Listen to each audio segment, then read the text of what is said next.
Oh, there's a countdown. Okay. That's a countdown.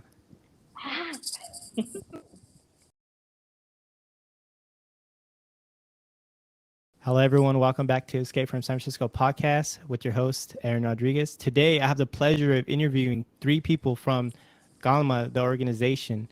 Um, they do really great work here in San Francisco and around the Bay Area. I'm accompanied today by three members, Stephanie, Anna Karen, at City. You can find Calma on Instagram, Twitter, Patreon.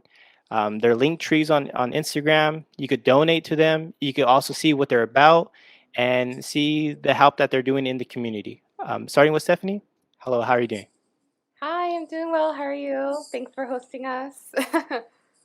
um, my name is Stephanie Medina, and I am one of the co-founders of Calma, and I'm one of for the daily program. Thank you for coming on. I appreciate you taking out time out of your day, and I'm looking forward to this. Hello, Anna. How are you doing? Good. Hey, my name's Anna Karen. I'm really excited to be here. I'm just a volunteer. I fit wherever anybody needs me, and I'm always happy to do it. Thank you. And at City. Hi there, super happy to be here. My name is Hatsiri. I, like Anna Karen, I'm a volunteer, kind of like fit anywhere is needed. Mostly I do the fundraising and sort donations that are sent to us. Nice to meet you all. And like I said, it's a pleasure having you on, and hopefully have a good conversation, and we can, talk about Calma. That's what the main focus will be tonight, is to talk about Calma, the great organization that it's helping people here in the community. And I wanted to start off with, what does community mean to you? And do you have any volunteers who wants to go first? I can go first. Okay. So for me, community is people that come together because they believe they have the same belief and they want to make something happen, something big. Like they see a struggle. They all believe that they can change that. So they all come together to help each other and then make things happen. Thank you. Anna or Stephanie? Yeah, I think community, like you can find it anywhere. I mean, it's something that can be geographical, but I think that's the awesome part about it, is that until you kind of reach out to more people and get to know them, you find more community and see that it's kind of limitless. Thank you. But Stephanie? Yeah, for me, community is a group of folks from all walks of life that get together and just, hold space for each other, and really just, hold space for each other. No, those are great. To me, community, I'm still trying to search what community actually means, because I'm from a small, country, rural community, like a suburb of Fresno, that was a farming community for the longest time. We have the Harvest Festival there, which is every year they have the harvest, and so they throw a carnival, little festival, and so that's something I grew up accustomed to. Coming out to the big city, my journey here to San Francisco, I don't have no sense of community, or I didn't have that sense. I don't know who my neighbors are. I don't know their names. I don't talk to anyone here. No, just for me, that was no community. I developed community when I was doing it with work and stuff like that. Then I got into the podcast space, and I started interviewing people and organizations, and started seeing there is community here in the Bay Area, and there's great community in San Francisco. And then I started volunteering myself, and so I'm trying to be a part of other people's communities and trying to hold space in the proper way, not trying to take over or trying to say that this is mine or not. I'm here to help in the best way I can, and whatever help that you need me to give help, I'm not going to go over there and overstep my boundaries. And so that to me is, I'm trying to learn what community here is in the Bay Area, and I'm liking that a lot.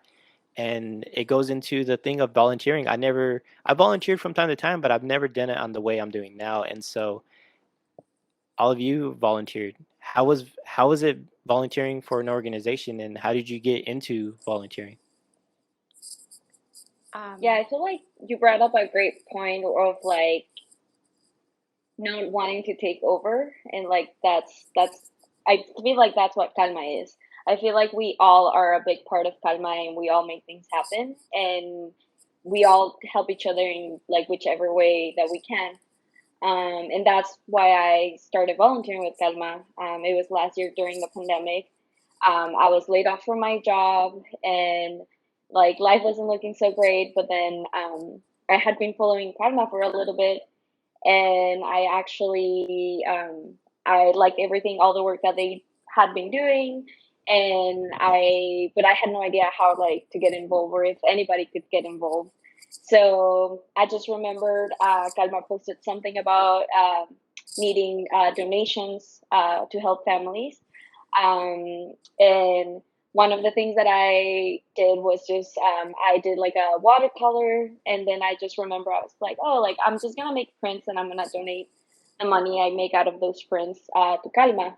So I started doing that. I sold like some prints. I made some money. I donated the money to Calma, and then I got contacted by Sylvie through Instagram, and she just randomly asked me if I could help just sorting donations.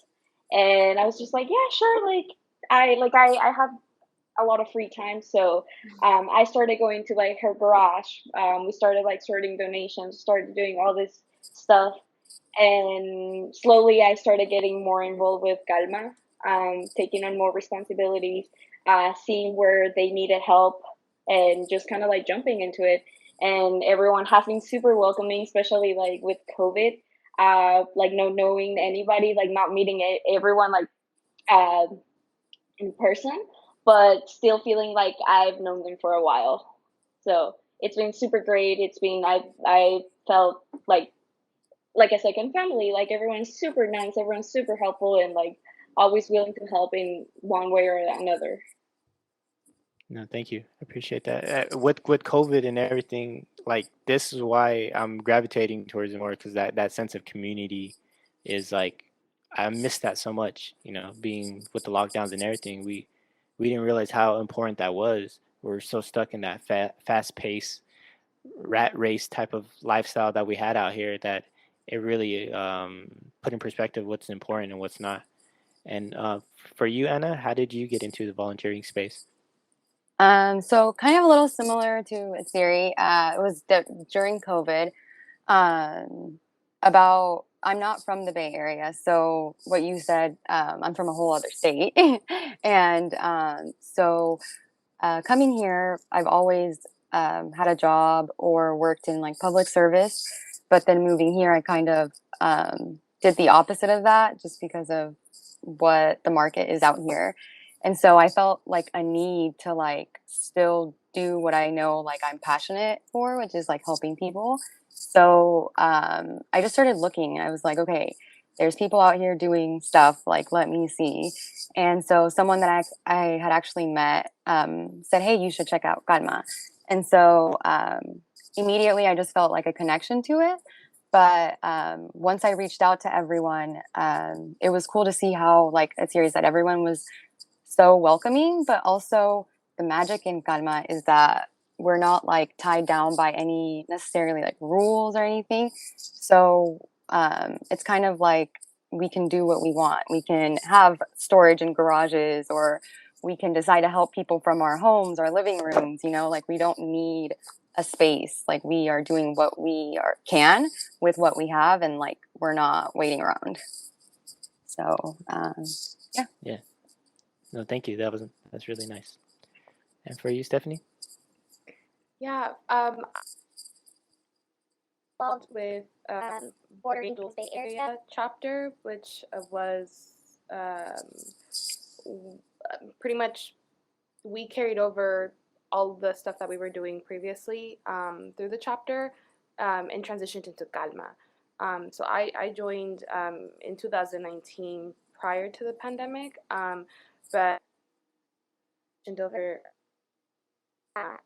we all just started to figure it out as we were building, essentially, right? Because there was a pandemic, and the community that we were helping was just facing an even more difficult time. So I do want to emphasize that we're all it's a volunteer-based organization, and so I want to echo what Anna Karen said, that like, yeah, we make things happen, and we organize in our garages, we organize in our rooms, we organize in our living rooms, we hold space for each other in our living rooms, we host retreats virtually, retreats in our homes. You know, it's really, we have that flexibility of being able to get things done wherever we have the space to do so. And so that's a little bit about that. So you've been with Calma since the beginning, and I know the Calma just came up on their 1 year anniversary. And how was that for you? How was becoming a 1 year with this organization and seeing it blossom and grow into what it is today? I can start with this question, and then I can pass it on. But I am very, very, very proud of the volunteers, of everybody who has been working, putting in so many hours of their time and their labor and their love, right? It's a community effort, a collective effort, and different people with different skills and different passions, right? We have people that are helping remote. We have people that are like on the ground organizing. We have people phone banking, people. So it's very exciting to see the growth of the families that we originally started with in the beginning of the pandemic. So in April, when we launched of last year, of 2020, we were serving 4 families with accompaniment services and small cash aid. And now, April of 2021, we are only 31 families, and they're spread out between Oakland, San Francisco, and Daly City. So it's amazing to see the growth, and that really has been thanks to the collective action of everybody involved. So yeah, that's amazing. Yeah, I think with how many volunteers continue to join us, everyone kind of brings in their own little expertise or their own connections, and so we just keep we're able to keep making new ones, and then hopefully just keep growing.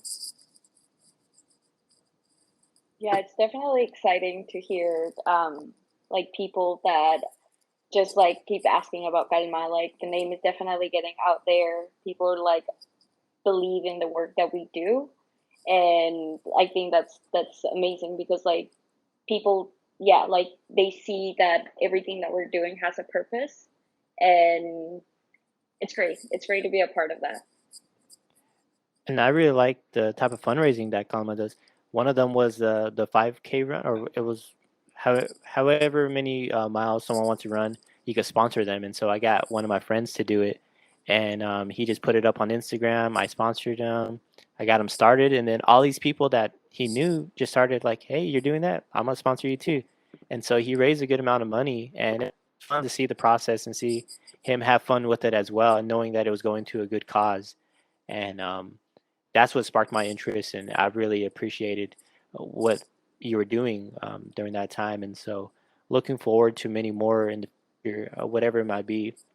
I'm always wanting to be a supporter, especially for those that are fighting for those that are most vulnerable, and especially in this time of need.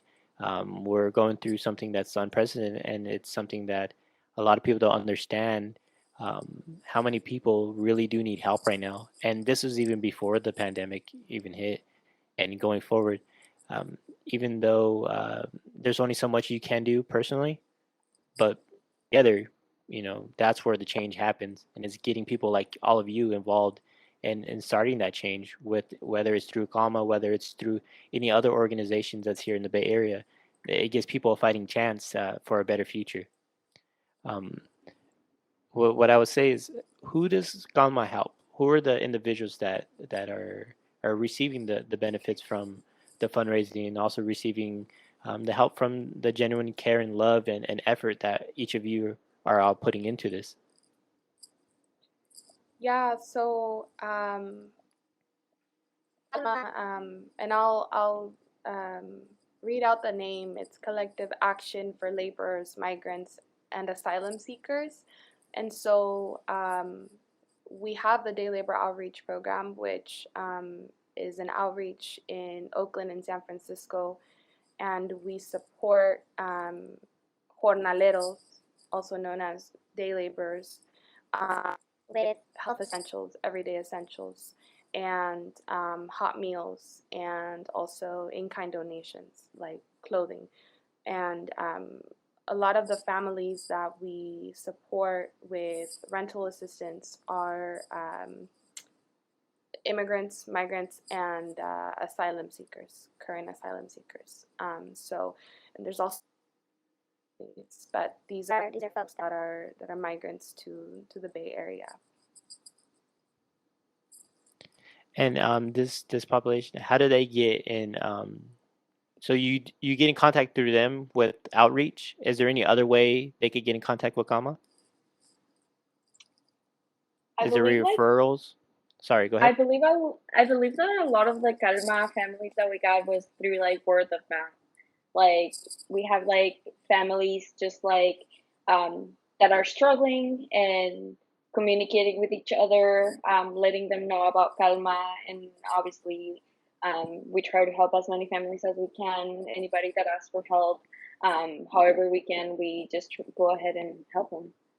And then it's just great because it's just like the trust that they're trusting us a lot. Like these families are just hearing from like other families, and it's just really nice that they trust us with everything. That's what it is, building trust in the community, having people they could go to for actual help, and they give their trust in your hands, and that's hard to build. A lot of people don't have trust, especially nowadays, and so it's really hard to get to that level, and that means that's a lot of work that you put in, and it's starting to show if people are trusting to go to you for help because they know that that's what Gamma does, and that's how they're able to get the needs met. And it's something that shows a sign of the work and progress that you have been doing. What I was going to ask as well is, how do people donate to Calma? If so, someone that wanted, like myself, how I saw was that you're doing that fundraiser through Instagram, and so that's how I got put on notice, and that's how I donated. How does someone else, if they come across this podcast or they see on this video, how do they reach out and donate or get involved? Let's see. So we have different ways. We're always accepting donations, obviously.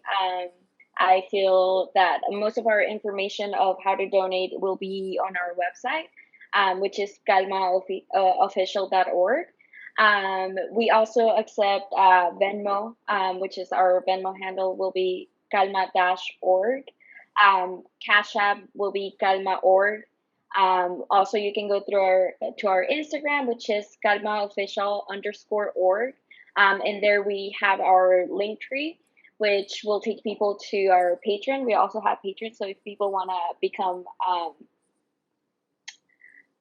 I'm forgetting that word. Monthly monthly supporter, then they can definitely do that. And we also like encourage, like, no amount is too little. Like we always accept any type of donations. So yeah, like right now, or they even can contact us via Facebook or email. Our email is info@calmaofficial.org. And they can always email us, and we definitely will get in contact with them to let them know all the different ways that they can support us. That's great. And Patreon's a really great system because, oh, go ahead. Sorry. I just wanted to add and emphasize to folks that are wondering, where is your money going when you donate to any of these handles? This is all going back into the families and the community members that we support. Again, Calma is a organization volunteers do not get paid. This is all going back into the community. So your money is going directly Rent stipend or mental health services or food, hot meals, etc. If I could also add too, we don't just do like the monetary donations. We also do take other kinds of donations. Sometimes people don't have, cash, but they'll say, hey, I have, an extra 50 masks. Would you like them? And so they'll just email, they can email us, they can DM us on Instagram, Facebook, anywhere. Even people, will say, hey, we have a $10 gift card at Target. And so literally we, as long as, we can do it, and we definitely will take it. And that's amazing. So if you don't have cash, you could donate something something properly, like socks, food, or gift cards, or anything like that. That's beautiful. That's something that you're able to get to help someone else. Also, there's other things such as Patreon, which you're mentioning. You don't have to donate hundreds and hundreds of dollars. You could donate $5, $10 a month, and that adds up over time. And if you have 10 other people doing the same, or 100 other people doing the same, and that adds up over time, and that definitely go to help other individuals along the way. And that's where I want to segue into the next question: is what does collective action mean? I've had this question asked before, and myself, I'm still don't know. I need to do a little bit more research myself.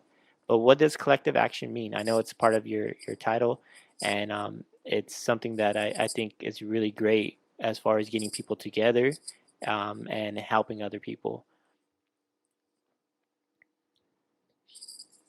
So, you go ahead.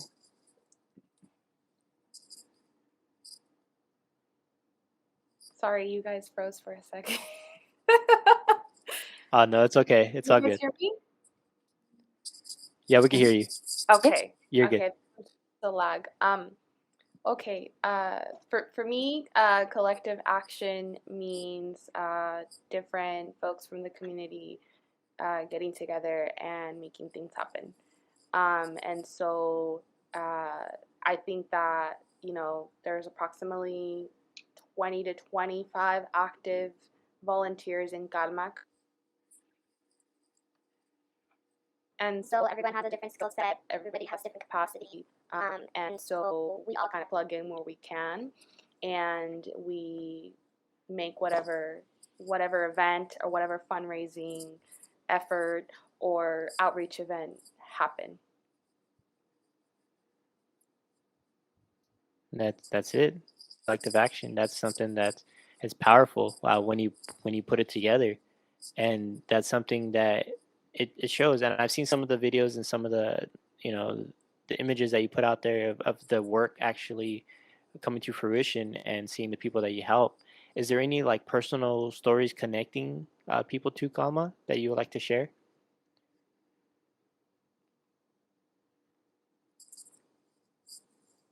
So I think there's so many different places, obviously, that we can all volunteer our time, and I don't think any one of us just have like one singular interest, and like we're only like care about this sect of people. So I would say for the most part, people who are in Calma do have like a personal connection to it. And for me, it is being like a migrant and coming here at a very young age. And so I lived undocumented for so many years. And especially where I grew up, I didn't have community. Everyone was scared to say, hey, like I'm undocumented, or like ask for help or anything. So to see it here and to see people like find a power within it was like just what I never knew I like was like needing in my life. So for me, that's kind of like why Calma has like been something that like I work endlessly to do despite having a full-time job, because it doesn't seem like work. Like it seems like what I want to be doing, what I need to be doing. Thank you. Yeah, I feel like for me, I am also not from here, so like migrating here when I was 12, I grew up in the Mission District in San Francisco, to a low-income family, so we struggle a lot navigating a system that never failed to help us a lot of the times. Seeing my parents struggle, and it was organizations like Calma that helped my family stay afloat, that helped us get through like some of the hardest times. So now that I'm able to offer my time, it is like those experiences that I had as a kid, that make me want to give to the back to the community, because I know even though I might not be struggle as hard as others, like I know there's a lot of work that we have to do with families. There's a lot of work that we need to do with people. So this is kind of like me trying to just like give back and just trying to do what the government isn't doing. So which is just helping the families that need it the most. Thank you for mentioning that. Doing what what should be done. This should be done. This shouldn't have to take volunteers to collect resources together to help individuals that are deserving and that are most vulnerable at this time to get the help they need. And so it is a sad situation, but it's a situation that makes people powerful in the sense that they come together and develop this type of community, and put the resources that it might seem scarce at times, but there's something that what people realize, we're resilient. We find a way. If there's a way, there's a way. You're gonna find it. You're gonna find out how to help, and that's something that um, organizations like Calma do on the regular, is just finding those ways to system navigate. Like you're saying, system navigation is something I do for my type of work, is having to connect resources to the most vulnerable. It sometimes I think I'm just like, how is this like not more known? Like how come these are not issues that are put on the forefront? How come these are just stuff that people put to the side, and don't really pay attention to as much, or don't get as much notoriety? And it bothers me from time to time, because I'm just like, this needs to be done more, more efficient, faster, or more funded. And it's just hard, because you're relying on the good faith of communities and organizations, and also um, you know like churches or whatever it might be, to help the most vulnerable people, when we live in an area that's very expensive and that has the most money, in some of the most money in California. And that's what makes me also like a little angry at the system at the same time. I'm sorry to go on my little rant, but that's just the stuff I see. Working and being out here and volunteering is really hard to understand sometimes. The economic gap is just infuriating, and you can't escape it. Like you see it everywhere. You're driving, you're walking, like everywhere. So, and like you said, it's very, like what Asiri said, it's very important to remember that the government has failed these people, and that's kind of why we're here. I mean, I know we're all doing a great thing, but we shouldn't have to do this. Like, they should be able to get help, and that's the thing, is they're so vulnerable too. So they don't even want to use their voices, right? Like, yeah, it's part of our mission to not only hopefully help right now, but also build something that will sustain like all of us, like even the people doing the work. Hopefully, obviously this work won't be needed forever, but we want to be able to keep doing it.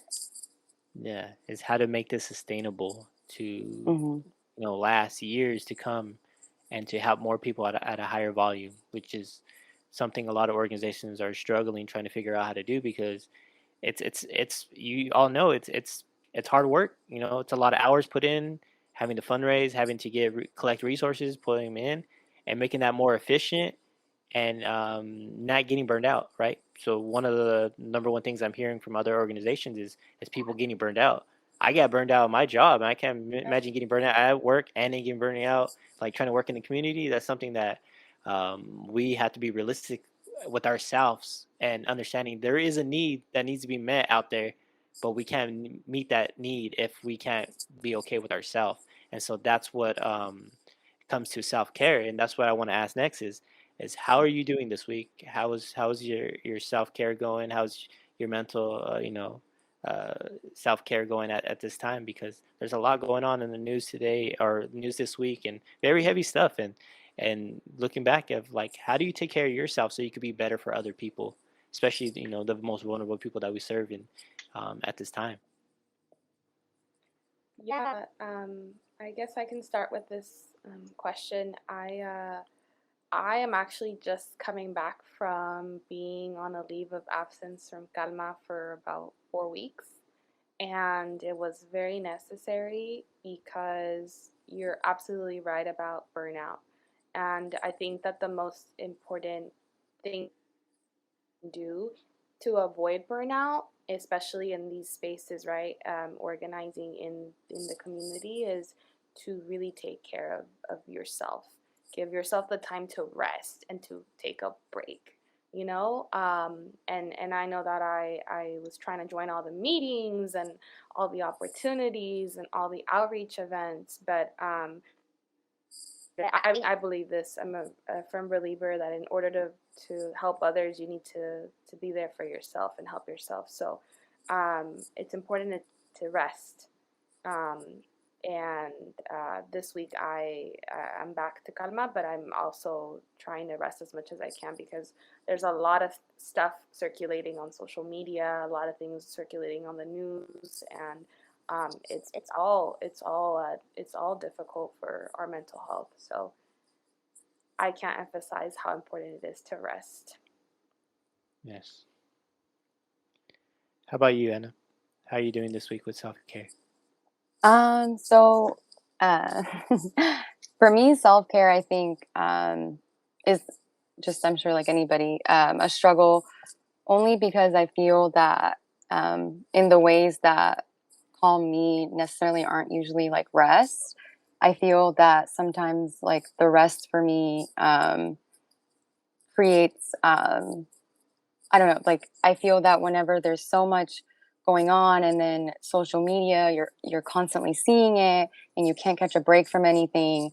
The best thing for me to do, I feel like, is to be with like the community that is working to do something about what all the disparities. But I feel that way because I do get really hopeless with everything going on. I'm like, okay, things aren't going to change. Like, I have a son and like, I can't imagine leaving the world like this for him. So for me, I love being around and like working on a project or being around people, who like, we have the same mission and we're doing something, because that kind of feeds like the hope back into me, like seeing other people's passion and like resilience, like despite everything that we face every day. Like that's kind of what I need whenever I feel like I just have had too much. Like I want to be reminded of like what there is left, to like do, and that we can do it essentially. That's very important. That's true. Everyone has self care in their own ways, and I'm the same. I this is my self care. I do this. I do all kinds of. I'm doing all kinds of things, and it's like there's some times though where I do need to take a nap and I just need to chill out. There's like times where you just need to Yep. chill out, and Mhm. I will get reminded by that. Life will remind you real quick. For you, I would say what's your self care? How you? So for me, I feel like I'm definitely learning to listen to my body. Um, definitely learning to put boundaries. Learning to say no to things. So if I can't take more than what's already on my plate, like definitely like vocalize that. I know nobody's gonna get mad about that. So yeah, for me this week has been staying at my family's place. Definitely like having some people that I appreciate in my life around me like has helped me a lot. And I know I took like like a week off from Calma last week. So now this week I'm back again, and I'm just like, okay, great, like let's get things started. So definitely taking like a break here and there is necessary to just kind of, because like what's the point on kind of not being okay yourself, and like if you're trying to help some other people. Yeah, that's the truth. And you said it, like you have to listen to your body. I think I'm still like really young. I'm about to be 29 next week, and I got hurt for like the first time, and it wouldn't go away, right? Like usually I get hurt, it goes away right away. Like this has like been nagging me for like the past 2.5 weeks, and I'm just like, man, maybe I should take it easy a little bit. Like I've never felt like that. But like you said, life and listening to your body and listening to everything around you, your environment, will dictate how and when you should take self care or what you should do. And so being cognizant of that and being okay so you can help other people because the work you do um, is really hard. Whether I don't know what type of work you do in your professional life, I don't know what if that's challenging as well. But when you're in the volunteer part and sector and you're doing a lot of that, depending on what you do, it could be very traumatizing. You're dealing with people losing their house, you're people with food insecurity, people not being able to pay for the electricity and things like that. You could take on secondhand trauma. You could take on these people's traumas, and after a while, it becomes draining and demoralizing because you feel like there's not enough being done, and you have to take a second to sit back and realize I'm doing the best I can for what I can for the moment right now, and that may be all I can do. But just realize that the work you're doing is important, and that you are making a difference in someone else's life, no matter how small it is. That difference could be very impactful. There could be a child out there that without your help, they wouldn't, when they get to adult age, without that little help, who knows what would happen. For me, it was growing up, in poverty. If it wasn't for the church donating Christmas presents, I probably wouldn't have Christmas presents. Like little things like that. I think back of, and it was always the same thing. I always got a basketball every year, but I still got a basketball, and I was excited. That was those little things mean a lot to me as an adult now because I realized I could give back because maybe there's a kid out there just like me, or maybe there's someone that needs that type of help. And so it's always good to learn how to give back and learning how to set boundaries with other people and with yourself. Um, I know we're coming towards the end of this podcast, and I want to appreciate each and every one of you for being on the podcast today, and those people that are going to listen to this podcast in the future. You all were great guests, and you had very great insight. Um, and before I end it, I only want to ask one last question. And I know that I didn't prepare for this one, so this one's a little bit tricky. If you don't want to answer, that's fine. My question is, what do you want to be remembered for? Um, if someone wanted to know who Stephanie was, what do you want people to remember you for? Can I go second? That's fine. That's fine. I put you on the spot. Oh, no. I I was put you on not the spot. ready. I put you on the spot. All right, I'll go. I'll go first. Thank you, though. So if if if people wanted to know who I was and they wanted to look in my past or my history of what I've done to the time, I would want people to remember me for being someone that was very helpful, that made an impact on other people's lives, and that was someone that was a great friend, a brother, a boyfriend, a husband, whatever my roles might be in the future. Someone that was just a great member of community, someone that was there to hold space, hold proper space, and to give a handout, a lending a hand when the time of need, and never being able to, not going back to self or giving into selfish ways, and being someone that's a productive member of society. And yeah, I want people to remember me for that. That's my goal in life, is to be a productive member of society and someone they can lean on for help in whatever fashion, advice, monetary means, or my time. So that's what I would say for myself. I I can go more. go ahead, Asiri. Mine is like very simple. Like I know a lot of people ask me like, why do I volunteer so much in like different organizations and everything? And I feel like it's the answer to this question, where I always tell people like I'm not trying to like for people to see me as she's a great person. She's just, oh my gosh, you're amazing for like doing all these work. I feel like I just want to be remembered for trying to be a decent human. Like that's my goal in life, trying to be the best human that I can. And like I just want to be remembered for that. Someone that was like trying to be the best that she could to like help to like yeah like just be a good person, because I feel like in this world like right now we just full of like a lot of things, there's a lot going on, and like I feel like we all just kind of like need to be a decent person. That's wonderful. If there's more people with that sentiment, like that thinking out there, this world will be a better place.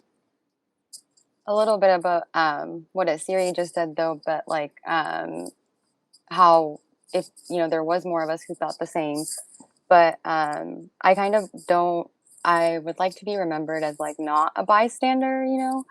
I wasn't just sitting back letting all these things happen quietly, and in the best way possible. I didn't mind my own business, and that similar that I tried like may not always have had a solution, may have not always like necessarily made it to the next step, but I was there. Like that's what I want to be like remembered for. Like I was there, I cared, and like I genuinely like want to be there and like gave my attention. So No, thank you.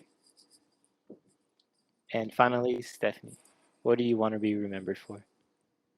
I want to be remembered for being somebody who truly cares, someone who is always going to stand in solidarity or was always in solidarity with other folks, and someone who just cares and does this because they want to, and does this because they have a lot of love to share for my community, our community. So essentially that caring, love, and solidarity. Thank you. That was a very poetic way to end this podcast. And you didn't want to go, but you said some of the most amazing, words. And so I want to I want to thank you once again for everyone coming on and sharing your wisdom, insight, and everything there is to know about Calma. Where can we find Calma at? One last time. Where can people find Calma? What are the socials? Well, go ahead. Go to Instagram. If you guys have Instagram, definitely follow us on Instagram. We have most of our information there. You can always direct message us, and we'll try to help you with any questions that you have. Or you can email us at info@calmaofficial.org, and we can answer any questions. We can like give you more like of the handles if you want, or if you just want to. We're always also looking for volunteers. So if you want to volunteer with us with anything that you can, then we'll take you. All right. Thank you. As the sirens go by, I appreciate it, and have a good evening. Thank you thank so you much. so much.